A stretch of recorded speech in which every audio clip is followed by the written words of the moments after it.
আসসালামু আলাইকুম, সবাই কেমন আছেন? আশা করি সবাই অনেকে ভালো আছেন।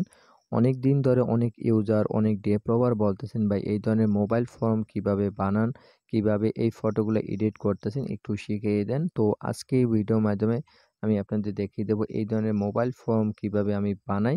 এটা জাস্ট সম্পূর্ণ শিখিয়ে দেবো। আমি ২ টি অ্যাপ্লিকেশনের সাথে আপনাদের সম্পর্ক করিয়ে দেবো কিভাবে কাজ করতে হয়। তো বেশি কথা না বলে আমি আপনাদের অ্যাপ্লিকেশন ২ টি দেখিয়ে দেই। কোন অ্যাপ্লিকেশন দিয়ে আপনারা এই কাজগুলো করবেন। ফার্স্টে আপনারা প্লে স্টোরে যাবেন। প্লে স্টোরে যেয়ে স্ন্যাপ মোড এই অ্যাপ্লিকেশনটা ইনস্টল করবেন। এই অ্যাপ্লিকেশনটার লিঙ্ক আমি ডেসক্রিপশন বক্সে দিয়ে রাখবো। ওখান থেকে আপনারা ডাউনলোড করতে পারেন। তো এই অ্যাপ্লিকেশনটা ফার্স্টে আপনি ওপেন করবেন। ওপেন করার পর এই ফটোর উপরে একটা ক্লিক করবেন। ক্লিক করার পর এখানে আপনারা এই যে ফর্মগুলো এগুলো ডাউনলোড করে নেবেন। মোবাইল যে ফর্ম এগুলো ডাউনলোড করে নেবেন। তো আমার ২ টা ডাউনলোড করা আছে, আমি ফার্স্ট এরটা দিয়ে দেখাই। তো এইটা ডাউনলোড করা হলে লক হয়ে যাবে। তো লকের উপরে একটা ক্লিক করবেন। তারপর এই মোবাইল ফ্রেম চলে আসবে। মোবাইল ফ্রেমের উপরে একটা ক্লিক করবেন। তারপর এখান থেকে আপনার যে ফটোটা মোবাইল ফ্রেম মাধ্যমে বানাচ্ছেন ওই ফটোর উপরে একটা ক্লিক করবেন। তো আমি একটা ফটোর উপরে একটা ক্লিক করি।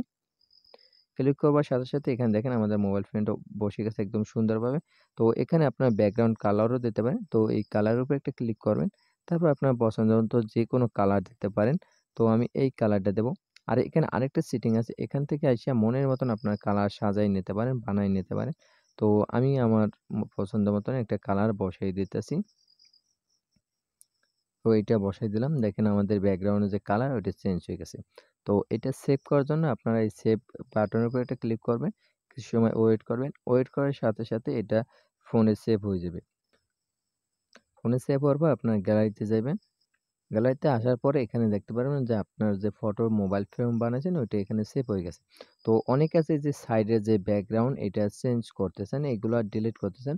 তো এইটা কিভাবে আপনারা ডিলিট করবেন, এই যে ব্যাকগ্রাউন্ডটা শুধু মোবাইল ফ্রেমটা রাখবেন, এটা দেখিয়ে দেই এখন অন্য একটি অ্যাপ্লিকেশনের মাধ্যমে।